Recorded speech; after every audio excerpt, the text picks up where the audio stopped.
తెలంగాణ రాష్ట్ర ప్రభుత్వ ఆదేశాల మేరకు జిల్లా కలెక్టర్ గారు స్నేహ శబరీష్ మేడం, అదేవిధంగా జిల్లా వ్యవసాయాధికారి ఆదేశాల మేరకు వాళ్ళ యొక్క నేతృత్వంలో రైతు సోదరులందరూ కూడా ఈ జిల్లా వ్యాప్తంగా వ్యవసాయాధికారులు, వ్యవసాయ విస్తరణాధికారులు అందరం కూడా ప్రజాప్రతినిధులతో కలిసి చైతన్యపరచడం, వారికి అవగాహన కార్యక్రమాలు ఏర్పరచడం జరుగుతుంది.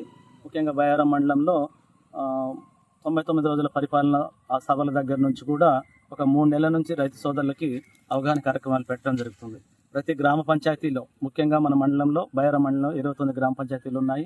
ప్రతి గ్రామ పంచాయతీలో కూడా వాటిని ప్రతిరోజు మా యొక్క వ్యవసాయ శాఖే కాదు, ఉద్యాన శాఖ, ఇంకా మన ఇరిగేషన్ శాఖ, నీటిపారుదల శాఖ, ఈ అంతా అధికారులతో కలిసి రైతులకి అవగాహన కార్యక్రమాలు ఏర్పాటు చేయడం జరుగుతుంది. దీనివల్ల ఏంటంటే ఇప్పుడు ఈ పరిస్థితుల్లో ఎల్నినో ఎఫెక్ట్, ఈ వాతావరణ పరిస్థితులు మారుతున్న వాతావరణంలో మనం తక్కువ నీటితో వ్యవసాయ పండే పంటలను సాగు చేయాలని చెప్పేసి రైతు సోదరులకి ఎక్కువగా మేము అవగాహన కల్పిస్తున్నాము.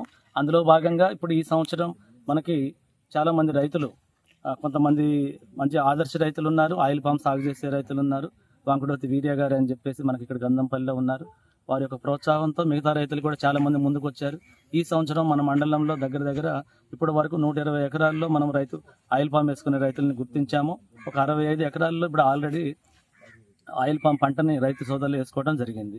ఇంకా కూడా ముఖ్యంగా ఏంటంటే కలెక్టర్ గారి ఆదేశాల మేరకు ఏంటంటే మన జిల్లాలో ప్రాజెక్ట్ వైవిధ్యం అని చెప్పేసి ఒక కొత్త ప్రణాళికను మేడం గారు రూపొందించారు. దానిలో భాగంగా ఎప్పుడు వేసే సాంప్రదాయ పంటలైనటువంటి వరి, పత్తి, మొక్కజొన్న, మిరప ఇవే కాకుండా వాటి సాగును తగ్గిస్తూ వేరే పంటల వైపు, వాణిజ్య పంటలైనటువంటి ఆయిల్ పామ్ కానీ, వేరే పంటలు, ఇంకా కూరగాయల సాగు కానీ, లాభసాగు పంటలు కానీ, అపరాల సాగు, వీటన్నిటి కూడా వెళ్ళినప్పుడు ఆ యొక్క పంటల సమతుల్యత, పర్యావరణ సమతుల్యత అనేది మనకు ఉంటుంది.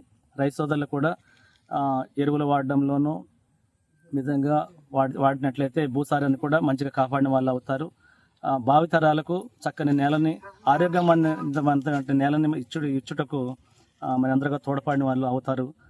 ముఖ్యంగా రైతు సోదరులకి మనం వ్యవసాయ శాఖ చెప్పేది ఏంటంటే నీరు తక్కువగా వాడుకునే పంటల సాగు వైపు, ఇంకొకటి ఏంటంటే వాణిజ్య పంటల వైపు వెళ్ళినట్లయితే కంపల్సరిగా రైతు లాభసాటిగా ఉంటుంది, ప్రకృతి కూడా బాగుంటుంది, వాతావరణంలో మార్పులు కూడా అంతగా రావు, కాలం కూడా చక్కగా అవుతుంది. వీటన్నిటి కూడా దృష్టిలో పెట్టుకొని రైతు సోదరులు ముందుకెళ్తారని వ్యవసాయ శాఖ బయ్యారం వారు కోరడం అయినది.